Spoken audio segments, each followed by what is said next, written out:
I knew then what I knew now. Probably going to be too romantic about your journey. Mm-hmm. I know that losing is a part of the game. I'm not finna have no more conversations. Because you are supposed to book out all of your hours. If I don't set a deadline, we ain't gonna get nothing done. Oh, that would have been a hit. The psychology of that narrative. Yeah. What type of hooky dookie thing is this? Let's give a clap. Yeah. Breakthrough.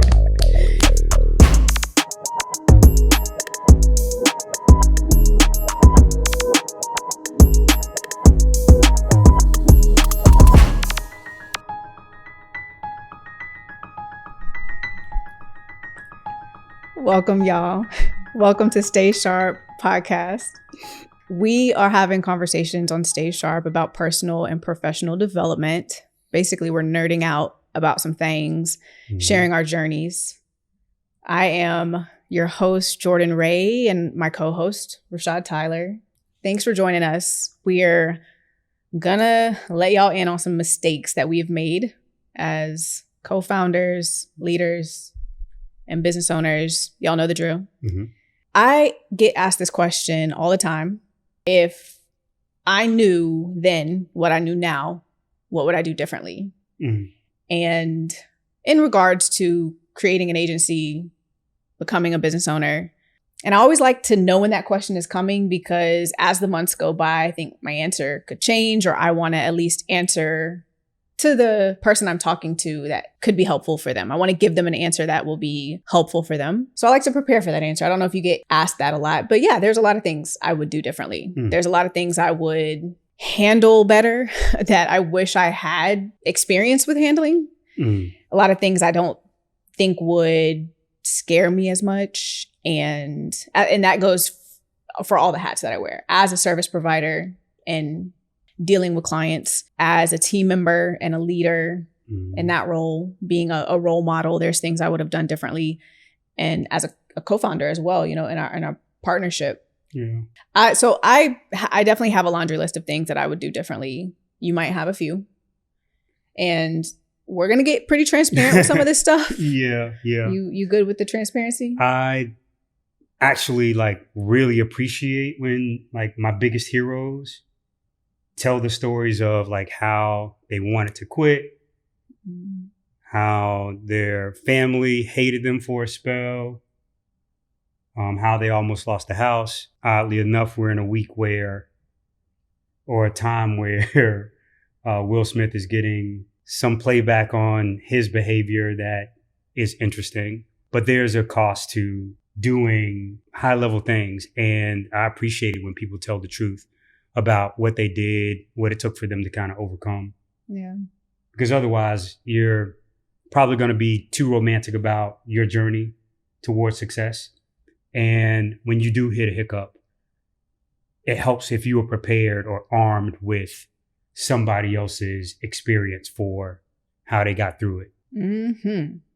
I, on the other hand, am not as quick to volunteer that information. Yeah. I'm not as quick to share and be transparent and be open about things. I don't know if it's because of the embarrassment that I still feel, the processing that I'm still doing. I'm a little bit more reserved with that information. However, I've tried to work on that the last couple of years. You know, people are listening and they do care and they can relate. And in the past, I think I've talked myself into thinking that people couldn't relate, you know, they're not caring, they're not listening, nobody's paying attention. Yeah. Why should I even share what I've gone through? But debunking that for myself is part of what I'm working on, and setting the stage a little bit. Over the last 5 or 6 years, our skill set as a duo has allowed us to generate income, a decent amount of income, and be in some flashy rooms. But that also comes with mistakes that we've made, shortcomings, fallouts, fixes, things that we've had to fix. Uh-ohs, did we just damage our reputation? And moments. And we got to scramble to figure something out, or we got to go back in the weeds and work through it. And it's been tough, you know? Yeah. So pop in the question. Super bizarre that people think that doesn't come with it. But well, yeah, I think it can seem so glamorous every time we're, you know, right now, we're on the thing, we feel good, but putting all of this together is a lot of hard work. We do a lot of... Literally, all of your favorites have had really, really big L's, publicly and otherwise. And I was listening to something the other day, and they were talking about like why we love Kanye versus like being endeared to, I forget who the other example was, but it was like, oh, Floyd Mayweather. And the take, and I'm not sure if I agree with it, but at least, this is a good reference point for the overall point I'm trying to make. We've seen Kanye fail, right? We've seen him want to do things. We're on the journey with him, like trying, failing, getting success, right? And watch him like fight through his own insecurities in order to deliver something that hopefully has some high value or some value to the world. Yeah. And on the other hand, we've never seen Floyd Mayweather lose, right? We only see like, oh, he's got, right? We don't experience the return to glory. Maybe the best comparison is Muhammad Ali, who also had, ups and downs, and we're able to watch him like reclaim, and not in our generation, obviously, but reclaim the world championship after losing it. And that has more value to us because we can relate to it personally a lot better. But I felt like that was a valuable piece of perspective because it's at least something that helps me feel more comfortable when I have to go into situations where I'm probably going to lose. Well, taking a loss, which is something that I'm not very good at, is a bit different than really making a mistake. I think a failure, all of these words exist for a reason, but kind of with the mistake, the idea of mistakes that I've proposed, let's share a big mistake that we've both made in general business doings, dealings. Yeah. You go first. Yeah. I mean, even back to how I was thinking about that, I know that losing is a part of the game, right? And sometimes in my psychology, it's given me, I wouldn't quite say incentive, but it's disconnected me from the responsibility of creating the right types of constraints, whether it be financial or time, with projects that people that I'm working with are doing, or teammates, or even contractors. And what I mean to that is I'll overfund, whether that be allotting too many resources, too much time, or no constraints. And those projects will go on losing money, losing time at the expense of other possible projects. Because you could take those same people and those same resources and apply them towards something else that's winning. But I'm actively losing, because I'm either playing the creative game to the extent that I'm allowing people to try and figure it out. But I'm not saying, yo, you need to have this figured out. You got X amount to spend. You have this amount of time, or at least give me clarity before you spend these things on what we should expect. Because going into a project with just, we're going to figure it out, and the boundless research and development concept, which a lot of creative people like to believe is a thing, you need to often have positive constraints placed in front of you as a creative person or as a creative entity, so that you don't just sit on all of the resources or squander all of the resources. Does this make sense how I'm trying to frame this? Yeah, I think that that's something that you really had to deal with, and you've had to come across multiple scenarios where that didn't work for you. Yeah. And you had to come up with, well, what is actually happening here? Oh, I am overfunding. I'm overinvesting in these projects. I need to step away and I need to recalibrate or get things back on track. Yeah, we just can't keep in this boundless. I think that that's a great, we can't just keep going down these rabbit holes. Yeah. At the end of the day, we have data, we have analytics, we have benchmarks that we need to be hitting. We got to be accountable to something. Mm-hmm. And without holding our creative teams' collective feet to a fire, we're going to probably have projects that we could have totally avoided burning our money towards. Yeah. Line yacht. I cannot say that word to save my life. One thing I have had to deal with several times, because I am more on the operations and management side of a lot of the deals that we do and a lot of the projects we work on, is contracts. And without a formal contract in place, I'm not finna have no more conversations, because I've been in positions where there hasn't been a contract in place. It doesn't matter the scale necessarily of the project, but when you have two parties coming together, multiple collaborators or, businesses or brands, you really just want to have expectations. You want to manage everybody's expectations on, this is what we're doing, this is the scope, these are the deliverables.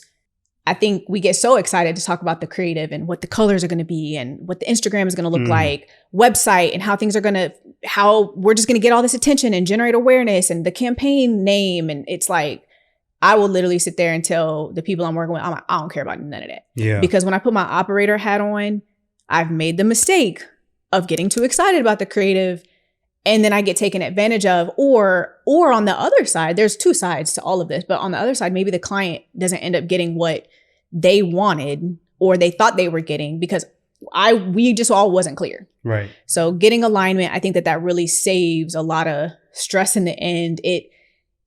That stuff has resulted in us losing money, breaking even on projects. If you're running a business, like, your goal obviously is to have a profit margin, and you have to be worried about the bottom line. You can't be vague. You can't be nonchalant about the formalities when you're running a business. So contracts have been something for me. I'm like, everything needs to be signed, because I've had disputes. We've had to go legal, and those contracts, the moments that I've had contracts in place and we needed to get legal involved, I've had to get banks involved before, y'all.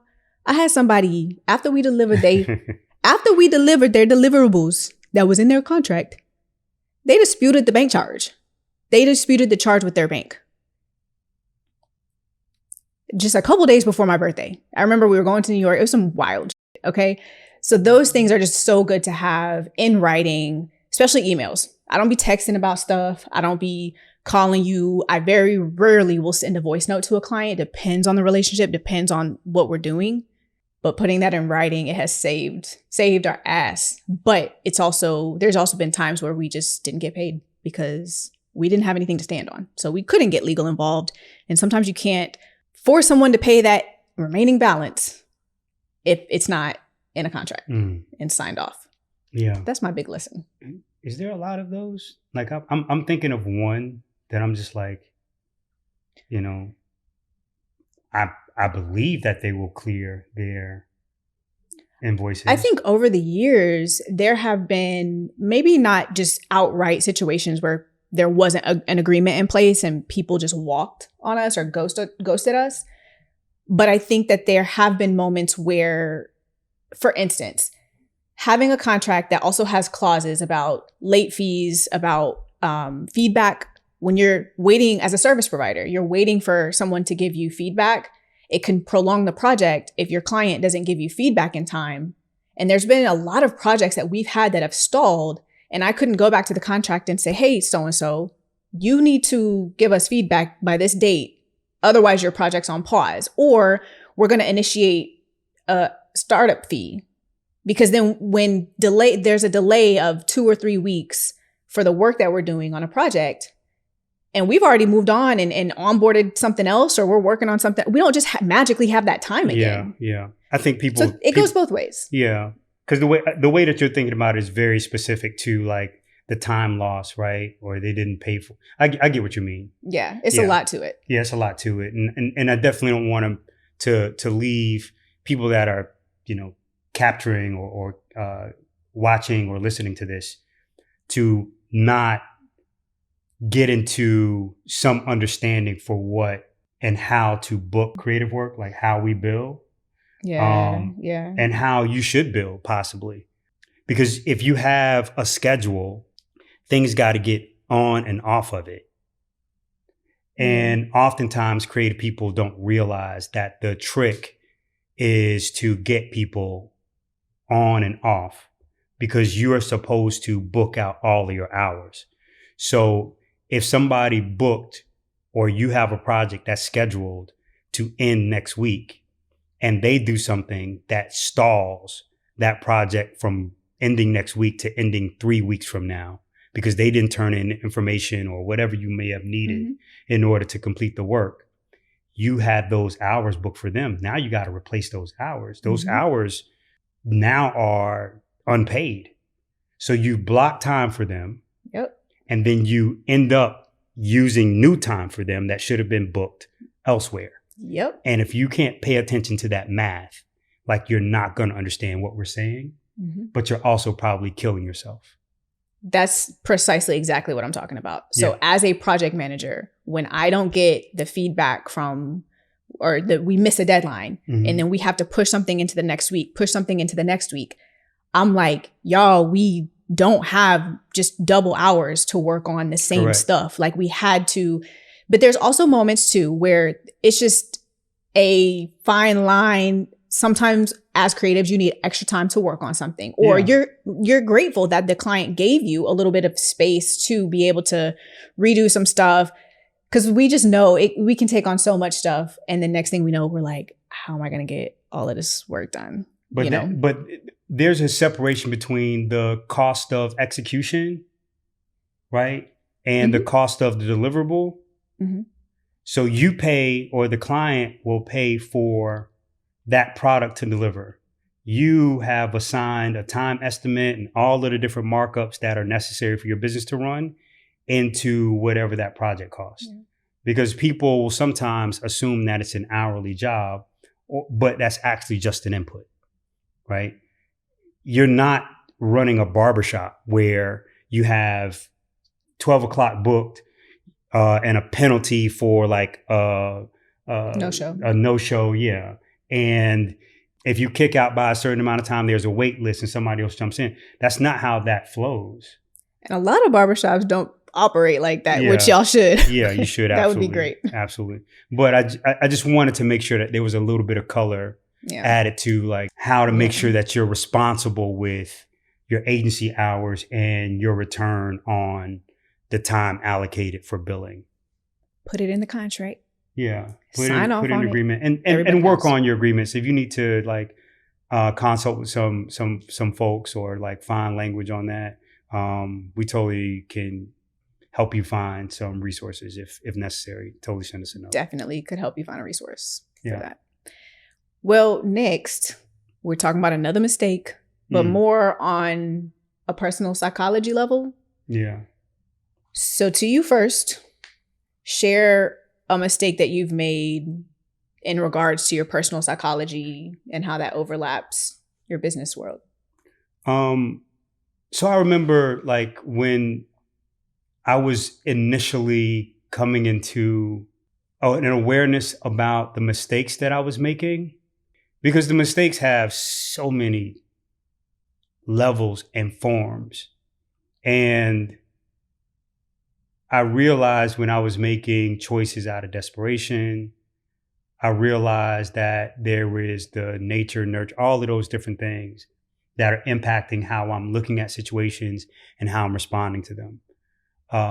But one of the things that I did learn, or a place that I ended up going to try and help me recognize my, more or less, like, just to work on my mental flexibility, or thereby my psychology, like how I looked at things and why and what were impacting me. So the solution started to come when I read or bumped into Charlie Munger, who is actually Warren Buffett's partner, the lesser known of the two, but equally, if not more brilliant than Buffett, who is, between the two, the extrovert.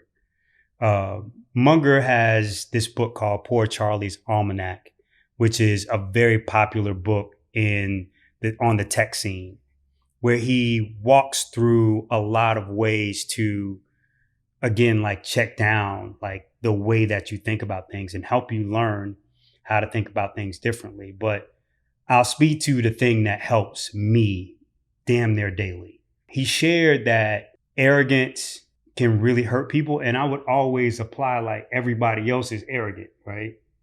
Let me back into this a little bit differently. There's a quote that he has that says a person with 130 IQ that believes that it's 120 is better to have in your fold and to work with than a person with 150 IQ that believes it's 175. He says that second guy will get you killed every time. And the lesson in it is that you will naturally believe more of yourself than you should, even when you're smart, because it doesn't matter how smart you are. It's the places where you overbelieve and fail to check the downside, the risk, the mistakes and the flaws in your thinking that will cost you so much. I just happen to be working with people who were a lot dumber than me. So I was looking at them going like, yo, you should really check your downside, because they had big hubris. I'm like, yo, these guys think they know everything. And I'm going like, yo, I'm a lot more measured than them, not realizing all the while that I could still be a hell of a lot more measured, right? Mm-hmm. So I lean on that thinking day in and day out, because sometimes I am the guy who believes that he's smarter than he is. And then there are other times where I'm sandbagging because I don't think I'm as smart as I actually am. And so you have to toggle between both thoughts, right? But if you had to choose one tendency over the other one, you would definitely benefit best over the long term by being the more humble of the two personality types or the two intellectual types. Yeah. Humble, humility, that's all. It's very dangerous or interesting language. So, because it can be really beneficial to approach something in that way. And then it could also be detrimental if you're too humble and. Yeah, where you don't take shots. Yeah. So humility shouldn't sideline you, but you should be able to get into like your more cautious mind quickly. Because if you only live in the I can take us to the moon, and you're the overseller, then you lose the confidence of people over time because they just recognize or believe that you're a hype man. Yeah. Well said. For my personal psychology mistake. Yeah. It's losing and how I react to losing and how debilitating it is for me to lose. I don't like to lose. Yeah. None of us like to lose, but it's more so I think my reaction to it that I've had to figure out how to outgrow. Girl, you need to grow up. And the way I receive feedback and my reaction to receiving feedback hasn't been, I haven't been starred up for that. And how I'm working through both of those things is being more open to losing and knowing that it's absolutely a part of the process. Like, we're going to make mistakes. We're going to fail. And when that happens, to not be down for too long. Right. Feedback, on the other hand, again, like doing a lot of research on how to give and get feedback, or give and take feedback, and be good with that. I'm usually wanting my feedback in a little bit more of a structured setting and not on the fly, because I like to be prepared for, okay, I'm asking for this feedback, or I'm gonna, it could be good, it could be bad. I might walk away with some work I gotta do, but I usually like my feedback in a structured setting. Sometimes when we're together, I'm getting feedback when I didn't expect it. My head is not in that place, and then I'm dramatic and irritated about it or whatever, right? So just recently, sharing a recent example of when I didn't get debilitated because we took a loss, but I did respond in a certain way to feedback that you gave me. We are working on producing lifestyle and wearable goods for Raire Goods, the other company. Mm-hmm. We got a shipment the other day of a big old box of socks. Because, when y'all produce these things, y'all got to order minimums, and got all these socks in a box. And these socks, y'all, I want us to have our own socks so bad. Because we get all our socks from all our friends around New Orleans. And anyways, the socks came out trash. And it was a loss because we've paid for these socks. We're not going to get a refund. We can't exchange them. They're already woven in with our logo. And the socks we're not even going to be in a position where we can sell the socks. We're already thinking through how we're going to donate the socks. And I'm just crushed because I wanted to have socks so we can finally get our website up, get the rest of our stuff. We're working on some stuff. Cool. It's great. It's going great. But we took a loss.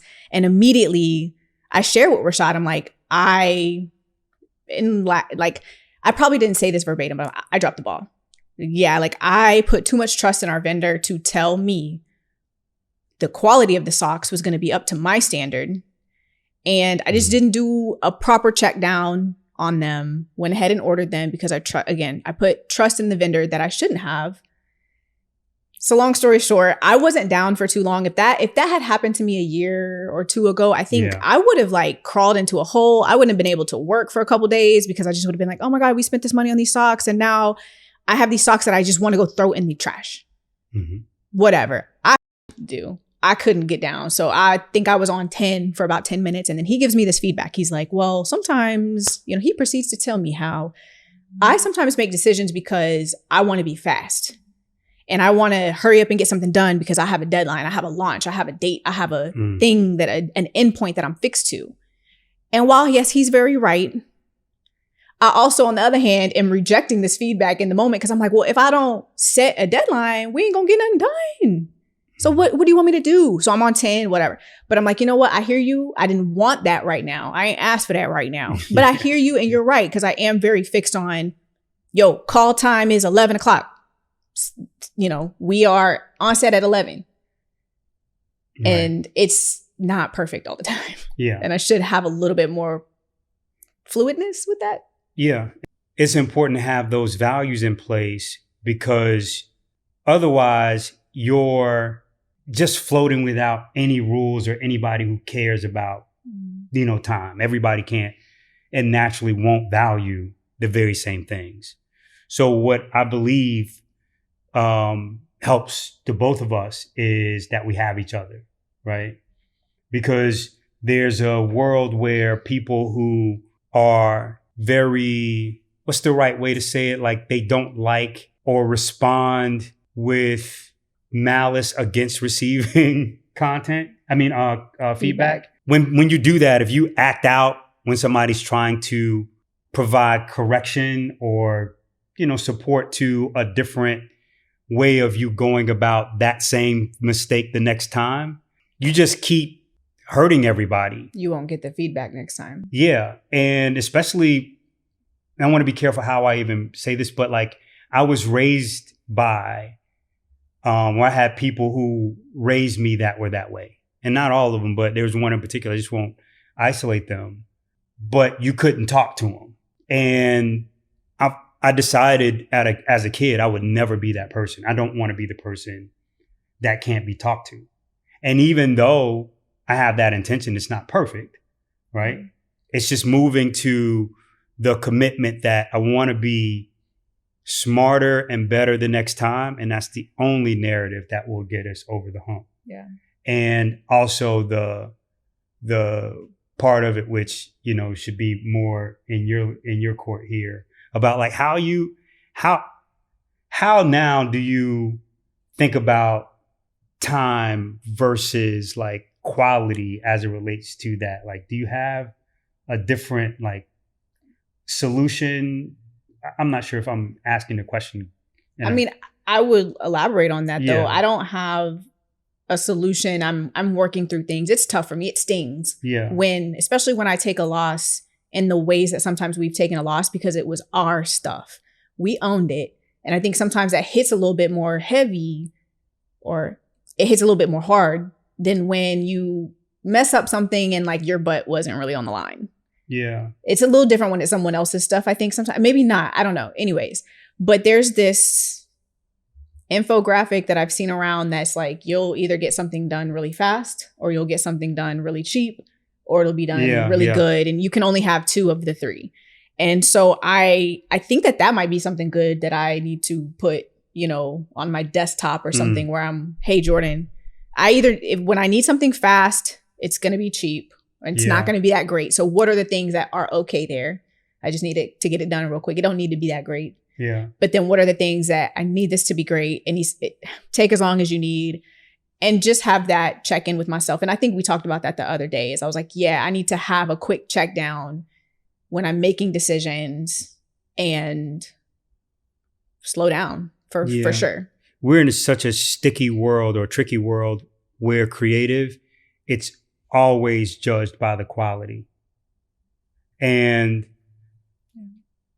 unfortunately, the client or the buyer, or even sometimes you in the management seat, are more driven by the timing, right?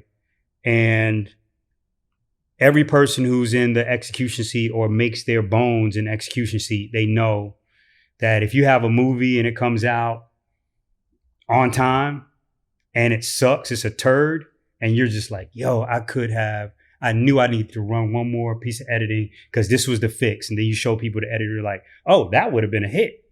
And like, yo, I was just rushing because the studio made me. And I think that's the interesting intersection where the right type of creative management has to meet the creative standard or the creative output standard. And it's a very interesting dance, but I think this is a great conversation overall. I'm trying to find that every day, every week, every time we embark on something new, because it is very true. And it comes back to what we talked about earlier with even contracting. You know, you had an allotted amount of time that you were going to spend on a project. Like, what's the difference if it's internal or external, if it's for our company or if it's for someone else? And so sometimes I just get caught, you know, in the matrix of trying to get something done because I'm like, our team, our business needs to move to the next thing. Like we can't keep, like, it can't take 10 months to get some socks done. And it didn't take 10 months to get the socks, but so that's just where I'm always like, the psychology of that narrative. Yeah. Versus, and that's absolutely, the thing that should be said is that is absolutely correct. The other thing is like, but if it takes us, if it only took 10 months and the difference between a hit and a loss, we either lose all 10 months of effort by doing it poorly and it gets poor, real world feedback, then we wasted all of our 10 months. So if it takes 11 months, then so be it. You know what I'm saying? But that's a really, really hard thing to do. It's hard. Ask me about it. It's hard. So let's move on to a little bit more subtle mistake. Yeah. Something that's not so obvious, but a mistake that we've made, but something we're still trying to address within ourselves or, in the groups of collaborations that we work with. What you got? So I've been talking to quite a few people about this. Like, the way that I used to say this was, you'll believe you got to a certain place or achieved a certain thing because of a certain tendency, and you might have gotten there in spite of the tendency. Yeah. So for me, like, I'm a very committed person. Like, if I say this is what I'm going to do, like, I just have to die on that hill. That's how I'm wired. At least that's the narrative that I walk around with. So there are things where I've had success and then I've held on to them too long, right? Because of the loyal narrative, right? The committed narrative, the ride or die narrative. Not you a ride or die. And so what I've come to understand is that it's something that I probably have had success in spite of, because I will stay too long, right? And I'm just coming to like psychological and emotional, like dealing. I don't know if it's clarity just yet, but just like dealing with that and going, okay, you probably could have been 10, 15, 20x further if you had the good sense to make a different bet or be very adult in explaining where your limitations were in a certain deal or a certain project. And because there are oftentimes like love relationships within the business structure. And I don't mean romantically, just like there's not a person who I've worked with that I don't personally like. I don't love them. I care for them and their families and their well-being. And sometimes I will sacrifice my own progress. Yeah. Yeah. Right. Because I want to be loyal to them. And the reality is our business is not growing together. So how do I mindfully move into like, hey, I respect and love you. I'm supportive of you, but let's move in our business relationship in a different way. And so, yeah, it's learning how to quit. That is a very hard thing. You got to put you first. Yeah. And I have an allergy to a lot of the narrative because I don't naturally appreciate that this doesn't feel good as the reason to it's just a narrative. It's a joke. But no, it's not. But I think the person that I've learned this from, or the conversation that I was a part of that gave me awareness, that was how they described it. It was like, it didn't feel like it was the place for me anymore. And I'm like, what type of hooky dookie thing is this? How do you know what it feels like? Yeah, like, because the way that I'm generating, and again, this is back to because of, in spite of, the way that I go about my work on a day-to-day basis is I'm willing to do hard things, right? I'll go and do the things that you won't do. Yes, but as you're programmed like that, and that is your approach, your psychology, your narrative, the way you want to, like, you still can't just go do hard things for the sake of going to do hard things. Right. Like, it's a vulnerability. You got to be smart. Yeah, it's like the working harder versus smarter, or whatever, the work smart versus hard. Yeah. But there's always a lot to unpack. I think a lot of the conversations that we have together, there's a lot to unpack. Yeah. But I think that that's great. And you've been working on that. How to step away, how to still support someone from a distance, maybe even like we are able to have the opportunity to work with so many people and we're close with them. Right. And that almost segues into what I'm sharing. Well, I have a real-time breakthrough on this. Mm-hmm. It is actually like not having standard. Yeah. So what I can admit is that I have to have a personal standard for how I operate in the world and how I have you interact with me. And I've largely associated my value with doing for you more than you deserve as a way of saying to you, I believe in you. Yeah. Let's give a clap. Yeah. Breakthrough. Look, I love it. And on the heels of that, and what I said earlier when I was like, I actually tried to become a little bit more open and honest, transparent. Transparency has been a buzzword for a long time now. I mean, several years now. And I've had that backfire for me. So I have made the subtle mistake of oversharing. And oversharing as a co-founder to you looks like Rashad's got to come to my rescue. You want to come to my rescue because you want to be, you want to play the superhero. You want to come and fix everything. And I'm like, no, I'm just venting. But then I'm like, I shouldn't even have said anything at all because now he just wants to swoop in and save the day. And that's not what I needed.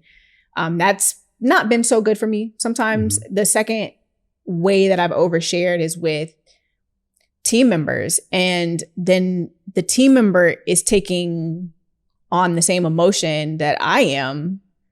And then we're all of a sudden in the same struggle bus. And I'm like, you are still you have your mindset, you have your narrative, you have your experience, you have your way. I thought I was just being relatable. I thought I was just, letting you know that ain't everything just because I am the executive in this scenario, the upper, I'm like, that doesn't mean that I don't have the bad days or I don't want to share things with you and be, true and honest. And last but not least, as a service provider, this can really and has really messed me up because in the client relationships, I have overshared. And I think I think the client has gotten the sense that I am overwhelmed or they're bothering me, and I'm like, I just was being real, like, everybody's busy and whatnot, whatever. Or they sense my anxiety and that's always really tough. I had a client like literally call me out on my anxiety and I'm like, yeah, like it's a thing. On the other hand, being overly friendly with and, oversharing in an overly friendly way has opened a door for the clients to then think that we're friends, think that they can hit me up whenever, and that there's not really a boundary between the human relationship and like there's still a professional relationship too. Yeah. And there's a line, but I don't want it to feel so rigid sometimes because I think I can feel so rigid.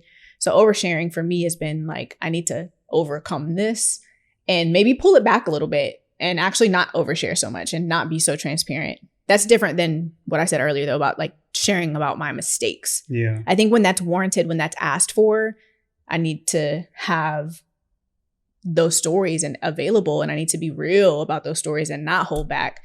But oversharing just in the day-to-day,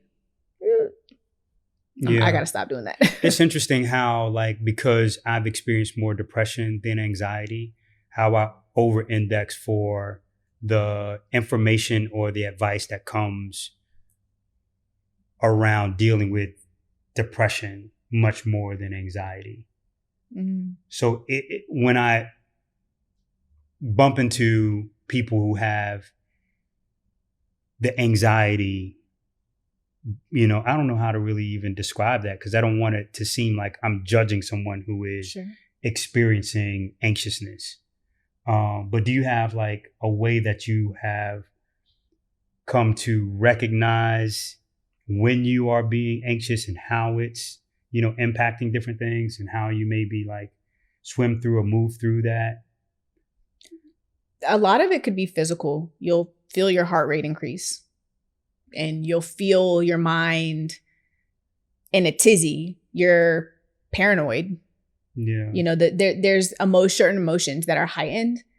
That's definitely a physical reaction. I think that I'm also able to predict moments that I might be anxious because I've repeated a lot of the same things, especially in my professional life. So I'm like, okay, if I know that I have a big shoot coming up or I have a big deadline coming up, I know that those things can make me overly anxious. And so I'm just able to now talk myself through that. So I'm not as anxious or maybe not anxious at all. I'm like, oh, I've done this before. I can catch that anxiety before it really starts to take a hold of me. And it's more of like a prediction situation there.